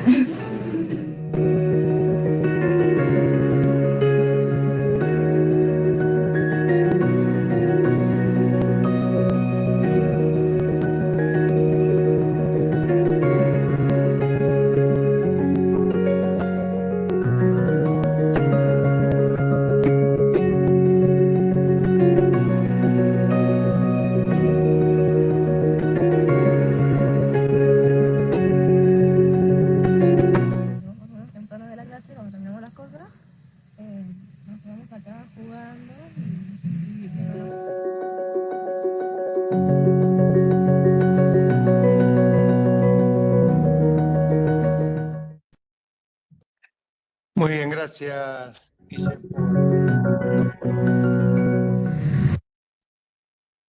por esta introducción. Bueno, para darles un poco de contexto acerca de Las Tunas se fundó en el año 2003. Es una organización no gubernamental que tiene un propósito muy fuerte, ¿no? Ellos parten de la base de la igualdad que tenemos todos y que todos podemos tomar decisiones que nos hagan sentir libres y que esa libertad nos permita desarrollar nuestros talentos, ¿no? Entonces ellos se enfocan en trabajar con estas personas en lograr eso, ¿no? Que se forman personas que sean libres, que desarrollen sus talentos y capacidades. Las Tunas está ubicado en el barrio Las Tunas, particularmente de la zona de Tigre, que es una ciudad en sí misma, ¿no? Hay alrededor de 45.000 personas que están dentro de esa zona y en las cuales tiene el ámbito de cobertura esta ONG que nosotros hemos intervenido, en las cuales hemos estado trabajando. La próxima, Guille. Quiero felicitar a toda la comunidad Cibertec por estos 40 años de historia. Desde 1983, Cibertec ha estado con nosotros. Si pueden poner, pues se escucha un poquito de ruido, si pueden mutearse, gracias. Las Tunas es una institución de 20 años, como mostramos anteriormente, y se basa en 3 pilares muy importantes, ¿no? Nosotros, por ejemplo, estuvimos en una charla con 2 de los fundadores de la organización y fue de donde nos nutrimos con toda la información que después vamos a compartir con ustedes, pero básicamente ellos se basan en un equipo profesional que de alguna manera le da el contenido a todo lo que hacen dentro de la organización, gente que forma parte de la ONG y gente que no forma parte directamente, sino que actúan como asesores dentro de la organización, lo que les aporta miradas diferentes. Ellos trabajan con todo el contexto familiar, no solamente trabajan con los chicos, sino que trabajan también con la familia en un concepto de tener una mirada integral de lo que le pasa a los chicos en todo su ámbito familiar, y de hecho tratan de integrar a la familia dentro del contexto de la organización. Y después, bueno, tienen aliados estratégicos que algunos aportan fondos, otros le aportan contenido, pero que en definitiva arman todos estos pilares sobre los cuales se basa el desarrollo que está llevando adelante o que se está llevando adelante en Las Tunas. La próxima, Guille. Ellos no ven a la parte educativa disociada de lo social, perdón por la redundancia, sino que lo ven como que están integrados, ¿no? Y entonces a partir de su propósito de formar personas libres que tomen decisiones y que puedan desarrollar sus talentos, encaran todo el trabajo y todos los programas que tienen dentro de la ONG, ¿no? Entonces fíjense que hablan de valores, tocan temas de economía, desarrollo personal, tema de capacidad de escucha, tienen una orquesta infantil, tienen programas de becas. Después vamos a ver un poco cuál es la concepción que ellos tienen de la beca y cómo actúan en consecuencia en línea con lo que es la cultura de esta organización y cómo ellos lo llevan a la práctica en mucho de lo que hemos estado escuchando, ¿no? Que en definitiva marca las pautas de comportamiento de todas las personas que forman parte de la organización. La siguiente, Guille. Cada año tienen más de 200 chicos que trabajan, que participan, perdón, dentro del contexto de la ONG en alguno de los programas que llevan adelante, y de nuevo, integrando al grupo familiar, no solamente al niño, a la persona que se va a integrar, sino a sus familias también. Y ya para ir cerrando un poco esta cuestión contextual de donde nosotros trabajamos, es muy interesante el abordaje que ellos tienen de la medición de los resultados, ¿no? O sea, ellos se enfocan no solamente en medir la cantidad de cosas que hacen, sino cómo eso cambia la vida de las personas, ¿no? Que es un enfoque que a nosotros nos gustó mucho, porque yo puedo llevar un tablero de control de decir, di tantos cursos, participaron tantas personas, pero lo que ellos miden es el impacto de lo que hacen en el cambio que se produce en la vida de las personas que forman parte de los programas, de los distintos programas que se dan en la ONG, ¿no? Entonces, ese es el resultado que ellos están buscando y en lo que se enfocan, siempre alineado con el propósito, ¿no? Eso es una cuestión muy, muy fuerte. O sea, el propósito es como que guía el accionar de todo lo que se hace en el contexto de la organización. La siguiente, Guille.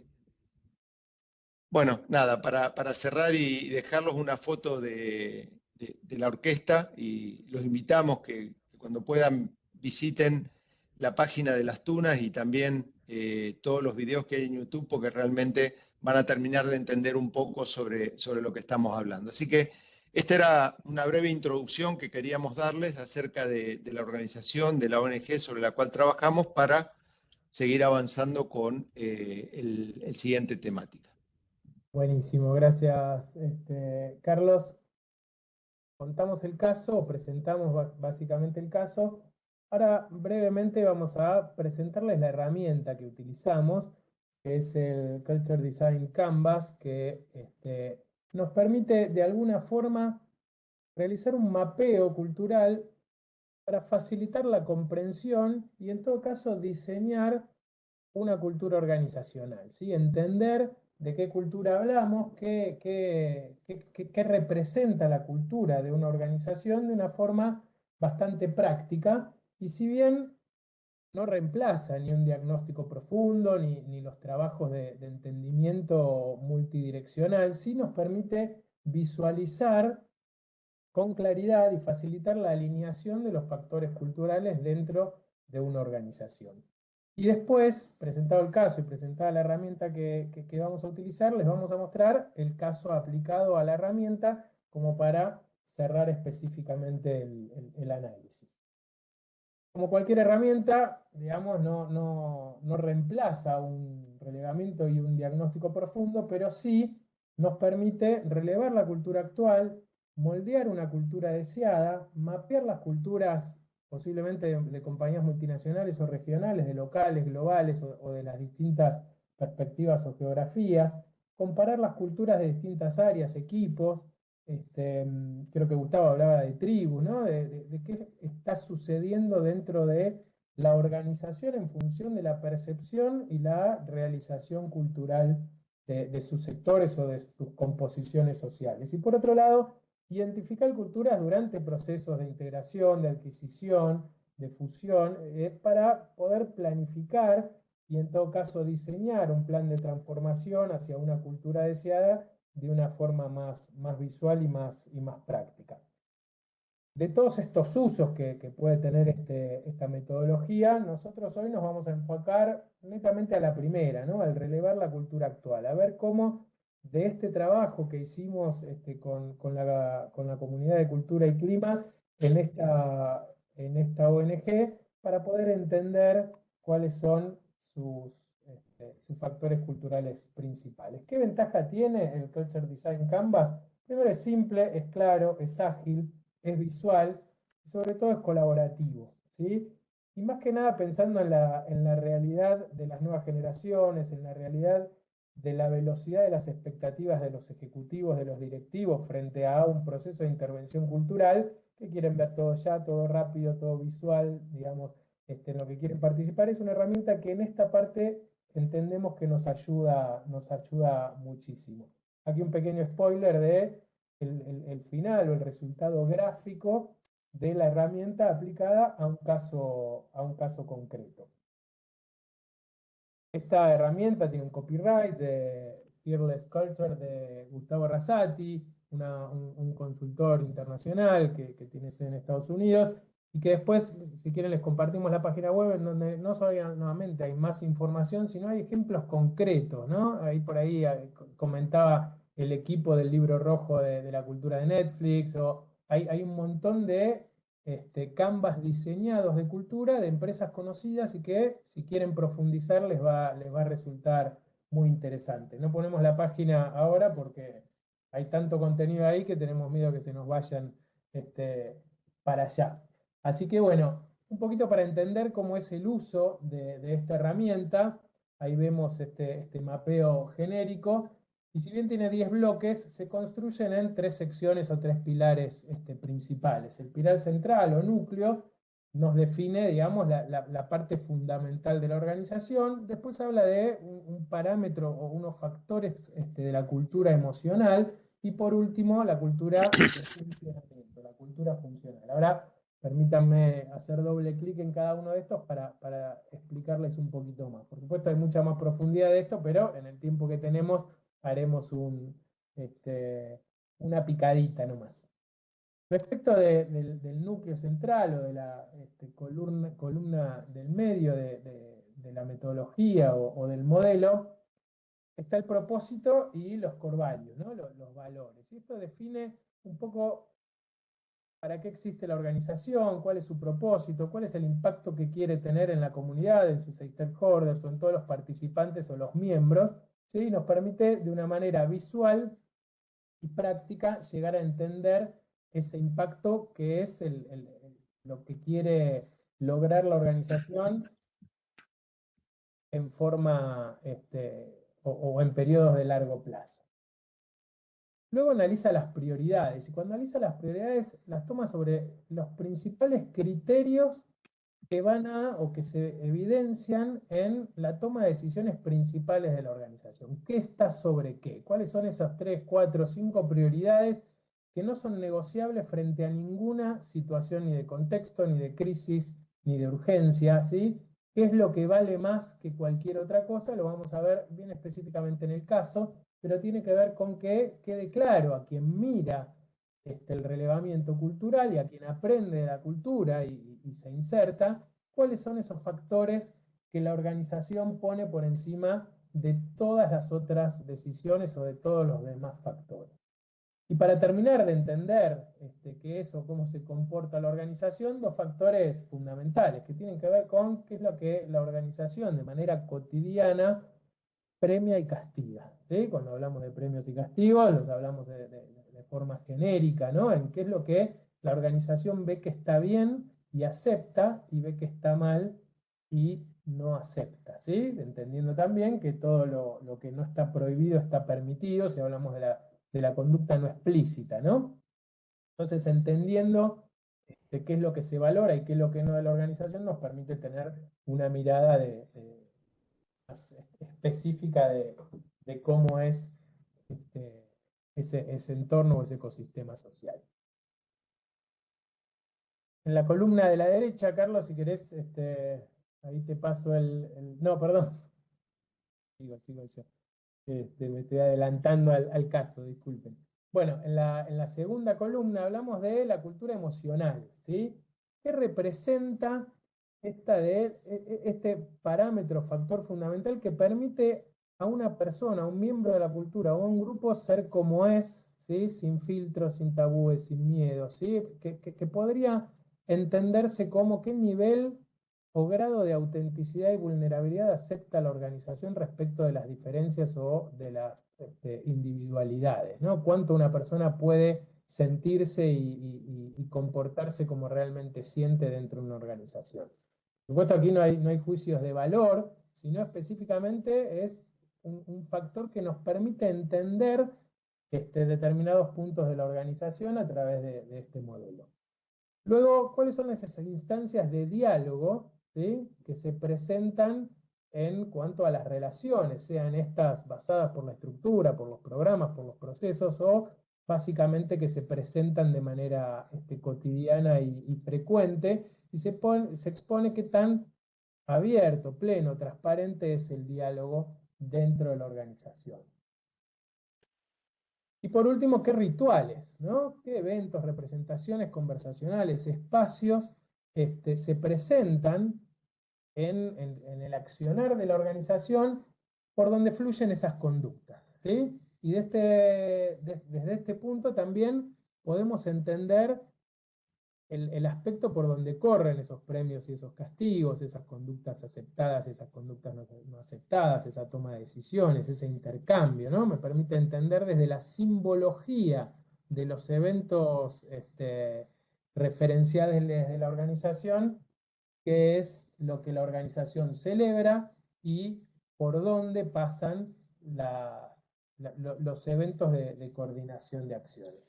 Y por último, la columna de la izquierda, que tiene que ver con la parte más funcional, con el funcionamiento y la organización, por la que suceden las tareas y las operaciones, cómo es la toma de decisiones, qué nivel de autoridad existe en la organización, quién concentra el poder, si concentra el poder quién tiene que resolver, si concentra el poder quién es el dueño de la información, si concentra el poder quién es el dueño de específicamente los entornos y los sistemas sociales de autoridad, ¿no? Y a partir de ahí también entender si es una organización con decisiones centralizadas, con muchos procesos de autorización, si es una organización que promueve más el ownership y la accountability o la autonomía en general.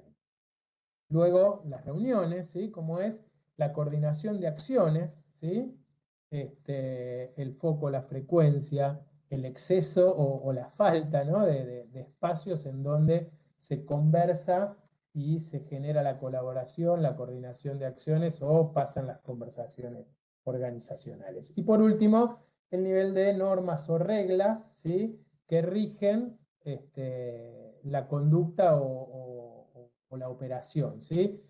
¿Qué nivel de equilibrio entre la confianza y el control se tiene en la organización, ¿sí?, ya sean estas reglas explícitas o implícitas, pero que también nos permiten entender el funcionamiento y la operación y la vivencia y la percepción del entorno o de las personas que en esa organización se ocupan.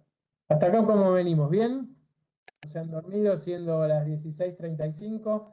Perfecto. Bueno, aquí vemos ya la aplicación del caso en la metodología. Ahora vamos a entrar juntos con Carlos en este detalle, pero para que vean esta aplicación de estos conceptos que yo mencionaba antes, ¿no? Simple, ágil, colaborativo, dinámico, visual, ¿sí?, y que nos permite con practicidad entender una organización. Me voy a mover a la plataforma Miro, díganme si lo ven bien.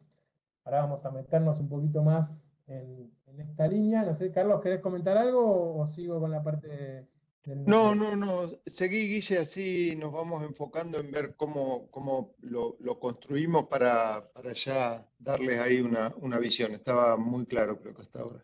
Excelente. Bueno, nos vamos al corazón del modelo y al corazón de las tunas ONG para entender, bueno, cuál es el propósito que ellos definen y cómo lo manifiestan, ¿no? Como bien explicaba Carlos, en las tunas ONG se forman personas más libres que desarrollan sus talentos y capacidades para ser ciudadanos responsables e individuos activos en todas las áreas de su vida, ¿no?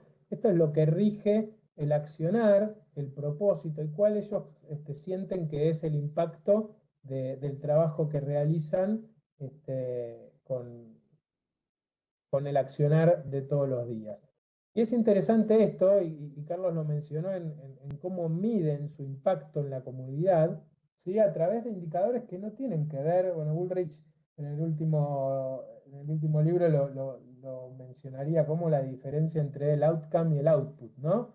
El output puede ser específicamente cuántas horas de beca, cuántas horas de enseñar música, de coro, de eventos, de talleres para padres. En este caso, ellos miden el outcome del impacto que ese output tiene en la sociedad como factor fundamental. ¿Qué están logrando con esa disposición que ponen en el trabajo?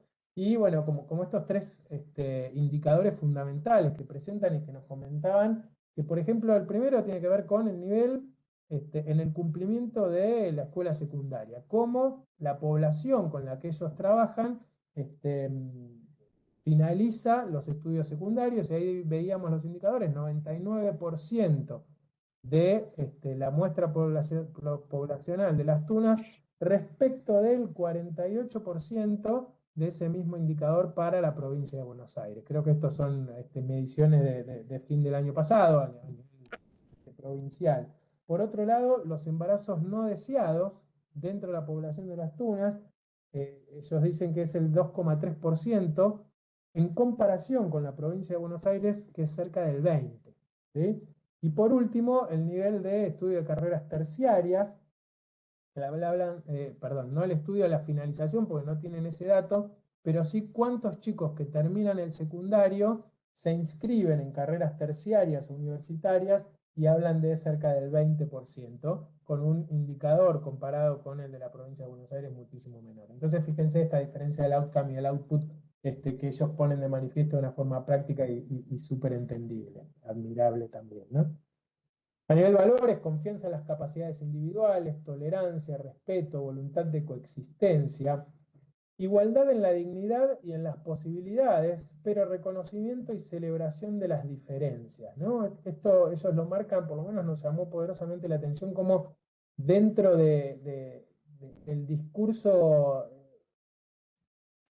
finito, constantemente están pensando en que todas sus acciones, todos sus comportamientos y todas sus decisiones están alineadas con esto, ¿no? Con que todos somos individuos iguales en dignidad, y la diferencia es que no todos llegamos a las mismas oportunidades, ¿sí? Pero que todos somos individuos iguales en dignidad y que además fomentan, aprecian, celebran y colaboran o facilitan el desarrollo de esas diferencias y de esos talentos individuales.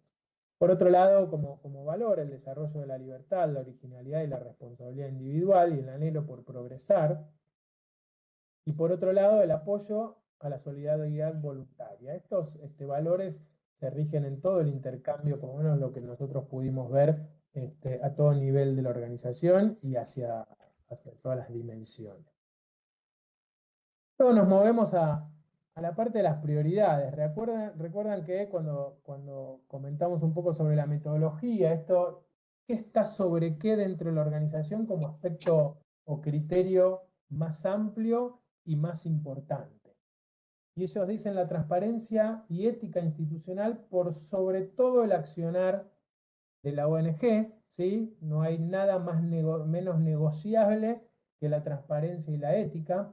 Involucrar a las familias para tener más impacto en la comunidad por sobre el abordaje de una sola persona. ¿Cómo traducen esto? Firman un convenio con la familia del chico o de los chicos becados, en donde están explícitos derechos y obligaciones respecto de el uso, la asistencia, el esfuerzo y el compromiso con esa beca. Y ellos entienden que esto de involucrar a las familias, y lo han demostrado con bastantes mediciones, de que genera un impacto en la comunidad muchísimo mayor que posiblemente abordar más en cuestiones específicas desde lo individual. Y generar libertad a través del desarrollo de capacidades sobre cualquier idea de caridad. Y esto también durante el relevamiento que hicimos nos llamó muchísimo la atención. Ellos salen del concepto de la ayuda constantemente, salen del concepto de caridad constantemente, salen del concepto de pobres los chicos que. Igualdad, dignidad, igualdad de posibilidades de desarrollo, ayuda al desarrollo y respeto por el anhelo de crecer. Y hacia abajo cuanto a comportamientos y relacionado bastante con lo que compartimos antes, ¿qué es lo que se castiga? ¿Cuáles son esas conductas, esos comportamientos que no están aceptados? La falta de compromiso y la responsabilidad, la falta de ética o falta de transparencia, el incumplimiento de los acuerdos firmados, ¿no? El chico que no cumple con los acuerdos de asistencia, de esfuerzo, de rendimiento respecto a una beca, hace que se caiga el convenio y que se le caiga la beca, la desconexión con el propósito, ¿no? Cuando, esto también fue muy interesante de conocer, cuando ven que algunos de los voluntarios, algunos de los miembros del staff, tiene esta idea de la caridad o tiende a pensar, uy, pobrecito, no pudo venir, que no se le caiga la beca. No, acá no hay pobrecitos porque no hay diferencias, ¿sí? Entonces, esa es la conducta que ellos fomentan dentro de todo el comportamiento organizacional y, por supuesto, son alarmas que detectan si hay match o si no hay match respecto de los voluntarios o de los miembros del staff. Las conductas, escucha permanente y apertura a los cambios, esfuerzo, compromiso y mérito, la disciplina del cumplimiento con los deberes y las obligaciones de todos los miembros, la cercanía, el respeto y la solidaridad. Así que un poco como descubrimiento de este núcleo en cuanto al modelo, la primera pregunta es si vemos coherencia y alineación, ¿no? Y por lo que estuvimos conversando, eso está súper demostrado. Bueno, Carlos, te dejo Sí. así, no aburrimos con una sola voz. Sí, no, y básicamente como para ir cerrando un poco el modelo y ver los dos aspectos que mencionaba Guillermo anteriormente, todo lo que tenía que ver con lo emocional y con lo funcional. Ellos trabajan mucho, no sé si se puede agrandar un poquitito más, Guille. Porque quiero hacer como un repaso, básicamente. Los puntos que ellos trabajan desde lo emocional tienen que ver con ayudar a que la gente descubra sus capacidades. De nuevo, o sea, acuérdense que el propósito era formar personas libres que a partir de esa libertad puedan desarrollar sus talentos, ¿no? Que las personas tomen conscientes de que ellos tienen talentos y que los pueden desarrollar como cualquier otro, independientemente de donde estén o de la situación que vivan, ¿no? Entonces, ellos fomentan mucho eso en línea con lo del propósito que tienen en la organización.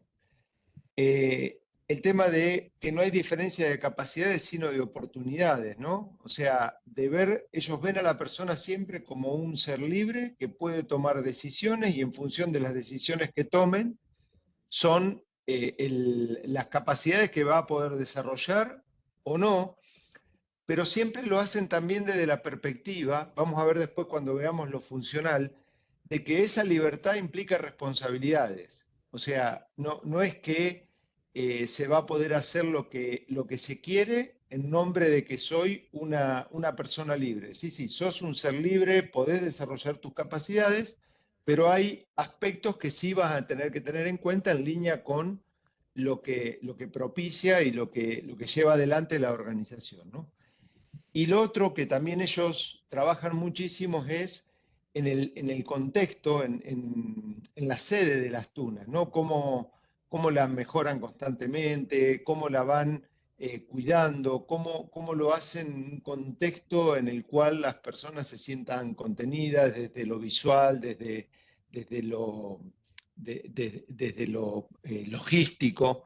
Sí, a mí me gusta mucho lo que dijo Lucía cuando entró, dice, bueno, a esto es arte, ¿no? Lo primero que muestra cuando entra a las tunas, esto es arte, y nos gusta mucho verlo y ser parte de esto.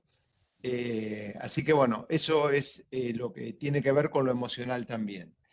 Después, en lo que es la comunicación, lo que es el feedback, la beca, y está alineado con el propósito, con lo que decía Guille antes, ¿no? La beca se obtiene por mérito y no es un subsidio. Eso es algo medular, es algo en el ADN de la ONG. O sea, ellos no lo ven desde la perspectiva del subsidio, sino que es el mérito que va a tener la persona por desarrollo de capacidad, por su esfuerzo, por lo que tenga que cumplir o por lo que tenga para contribuir, ¿no? Y tienen como metodología de trabajo en todos los niveles, desde el consejo directivo hasta los profesores y las personas que están participando de los distintos programas, reuniones de retroalimentación y desarrollo, así como también les ha tocado tener reuniones de decir a las personas, bueno, mira, no te vamos a renovar la beca el año que viene por tal y tal motivo. O sea,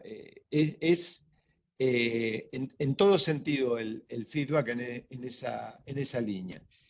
Y el último punto que tiene que ver con un poquitito más, el tema de los rituales, los encuentros que se hacen habitualmente a lo largo del año. Ellos tienen una estructura de difusión bastante interesante que llega a las personas que de alguna manera forman parte de las ONG y que lo utilizan como una forma también de compartir su cultura, ¿no? Que los valores, los rituales, hasta inclusive las presunciones básicas que obviamente ellos también tienen. La celebración de los logros como una forma de nuevo, de transmitir la cultura y de mostrar a los demás qué es lo que se premia y qué es las conductas, las conductas que ellos ven como para recompensar. Los espacios para compartir.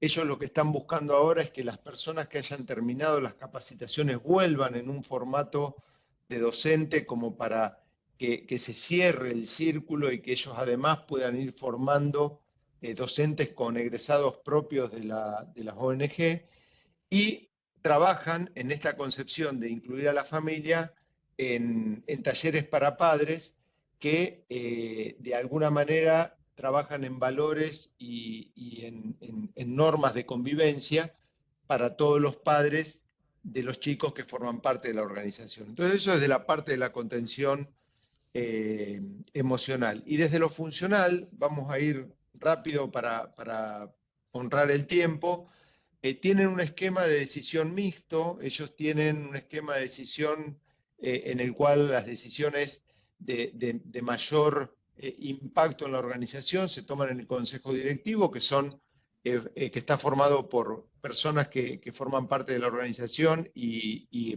personas que son asesores de la organización, pero sí a nivel operativo permiten tomar decisiones en el máximo nivel posible. Ellos en ese sentido lo gestionan en un contexto descentralizado, y lo único que se fijan, y digo lo único porque es muy potente, es que siempre las decisiones estén alineados con el propósito, lo mismo que la gente que van incorporando dentro del contexto de la organización.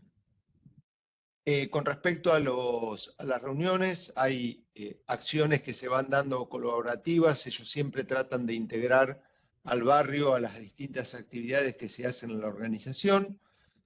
Hay reporte de avances, medición de la gestión, este impacto del outcome que mencionaba Guille, que a nosotros nos gustó mucho, y todo lo que es la parte de comunicación y reuniones que se hacen con los sponsors, voluntarios, socios, círculos de amigos, etcétera, que de nuevo los invito a que le peguen una mirada a la página porque realmente vale la pena.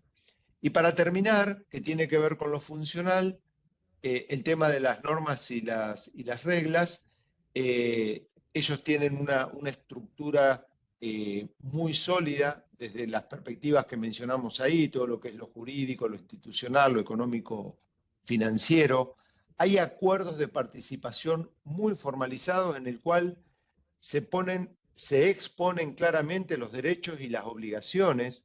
O sea, si alguien pierde la beca porque no cumplió con algo, no lo va a sorprender porque está expresado en el contrato que se firma, y además se vive diariamente en lo que es la organización, ¿no? Y lo otro, que puede ser una norma, una regla o parte de lo que es el espíritu de la organización, no reciben ningún tipo de financiamiento del Estado en ninguna de sus manifestaciones, porque entienden que eso iría contra el propósito que ellos tienen de formar personas libres y que si recibiesen alguna financiación estatal, por ahí se podrían ver condicionados. Entonces, esto es para redondear un poco esta aplicación práctica y compartir con ustedes de las tunas en lo que es el Canvas. Guille, te paso la posta.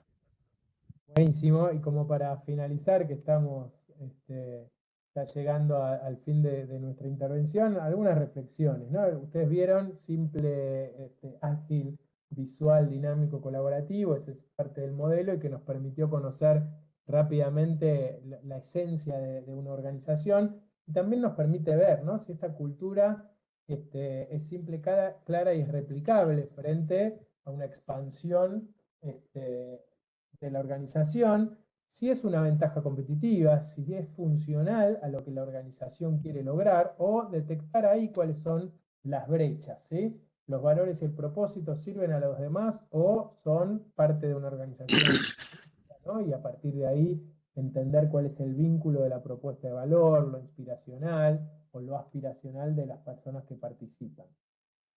Están todos los elementos alineados con los valores y con el propósito organizacional, claramente, por lo menos los relevados, estos 10 casilleros, es simple entender a dónde hay alguna desconexión para poder trabajarla, y si la autoridad y la toma de decisiones son claras, están distribuidas, y si también se alinean con los comportamientos y con los valores. Así que bueno, hasta aquí un poco esta presentación del caso. A nosotros, sinceramente, nos fascinó conocer a esta organización y bueno, y aprender un poco de su cultura y de su esencia. Bueno, muchas gracias, Guille y Carlos. Me tomo 30 segundos antes de darle la palabra a Hernán, así hace el cierre, que creo que ya está conectado. La verdad que tomando uno de los autores, no me acuerdo si lo nombramos, que es Anthony Giddens, parece que una de las claves de la cultura es esto que él llamaba la doble hermenéutica, ¿no? En lo que se da en las ciencias sociales y lo que se da en la sociedad. Y hay un diálogo ahí, lo que se da en la organización y lo que se da en los modelos que creamos. Están buenísimos los modelos que creamos, ahora hay un entendimiento del terreno y del contexto y de dónde están las personas y de la otredad. Así que para mí es un lujo, digamos, esta Semana de las Comunidades, porque cultura lo hace desde la gente que está en la mesa o en la comunidad de relaciones laborales, pasando por toda la gente que está en todas las comisiones. Para mí un profesional de la cultura es Mariano Muñoz, como los chicos de talento, como la gente que estamos acá. Nadie es dueño de cultura organizacional, pues justamente tiene esta particularidad, ¿no? De todas estas características que hablamos. Así que, nada, le doy la palabra a Hernán o Cecilia, que están ya conectados, que cerrando un poco esta semana fabulosa, compartiendo este oficio que me parece que todos amamos, ¿no? Que son los recursos humanos, o como quieren utilizarle la palabra que quieren utilizar. No sé si está ahí Hernán o Cecilia. Sí, yo estoy. Hola, ¿qué tal? Buenas tardes a todos y todas. Vos, Ceci, no sé si querés comentar algo. Si no, arranco. Arranca, que hablé mucho toda la semana. Así que Sí, ahora te toca a vos. lo sé. Gracias. Bueno, en primer lugar, mi felicitación al equipo de la comunidad de cultura que está cerrando esta semana en un viernes lluvioso, pero la verdad que se siente desde acá ahí la buena energía y el entusiasmo en los comentarios, en las caras, así que eso se nota, así que gracias. Justo lo vi a Gustavo Aquino, que sin querer es un creador de la Semana de las Comunidades, porque lo hablamos el año pasado, fue la primera Semana de las Comunidades, y un poco nace por la inquietud de que las distintas comunidades de ADRA pudieran estar representadas en el Congreso. Y la realidad es que es una complicación que todas las comunidades y todos los temas puedan estar comprendidos en un congreso de una jornada. Entonces surgió esta idea, ¿y qué pasa si le damos un lugar en una semana exclusiva para que cada comunidad en cada día pueda exponer los temas que vinieron trabajando durante todo el año?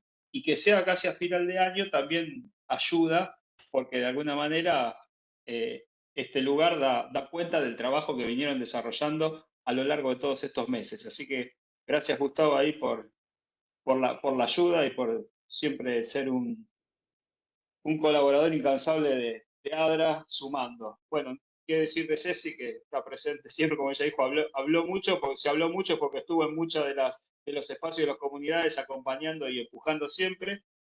Y también Janina Rigio, que no solamente trabajó esta semana, sino que ya hace varias semanas, seguro meses, que viene coordinando esta semana, que desde ya nosotros lo que vemos es el link y encontrarnos a conversar, pero detrás de todo eso hay un montón de trabajo. Tuvo la colaboración siempre de Valentina, ahí sumando también y atajando los distintos penales que lleva interactuar con tantas personas, con tantas culturas distintas, justamente. Digo que esta es la comunidad, Leticia con el diseño, Alicia con las cuestiones administrativas. Realmente hay un equipo grande detrás de cada una de estas actividades. El resto de la comisión directiva que también apoya y acompaña, los disertantes que estuvieron en cada uno de los espacios. Y me quedo con algo que dijiste, Martín, recién, y que creo que aplica muy bien a ADRA, y como cierre va a ser elocuente. Nadie es dueño. Vos dijiste, nadie es dueño. Y nadie es dueño de ADRA. La verdad que nadie es dueño de ADRA. Nos toca ahora circunstancialmente a nosotros estar conduciendo la comisión directiva hacia el objetivo de que ADRA sea una asociación por y para los que trabajamos en el área de recursos humanos. Bien, vos ahí dijiste, vamos a ponerlo entre comillas, quizás recursos humanos, porque somos un fin en sí mismo y no un medio, pero como siempre digo, no importa cómo lo llamemos, lo importante es cómo lo sintamos y lo que hagamos con las personas que trabajan con nosotros. Así que para mí, cerrar esta semana de las comunidades es un testimonio de lo que hace ADRA todos los días, con las certificaciones, con el Congreso, con las actividades de las comunidades. Así que decirles que me toca ser presidente y que mi gran desafío es poder representar a cada uno de ustedes en este rol y llevar adelante la bandera de la gestión de las personas, que es lo que permite hacer grandes las organizaciones, y con organizaciones cuidadas y personas cuidadas vamos a tener la sociedad cuidada que necesitamos. Así que, como decimos en el hashtag, somos ADRA, muchísimas gracias, gran semana de las comunidades y es un honor y un halago enorme poder estar cerrándolo. Muchas gracias. Así que ahí ya damos, creo que va a costar apretar el botón abandonar, porque con ese abandonar se cierra algo muy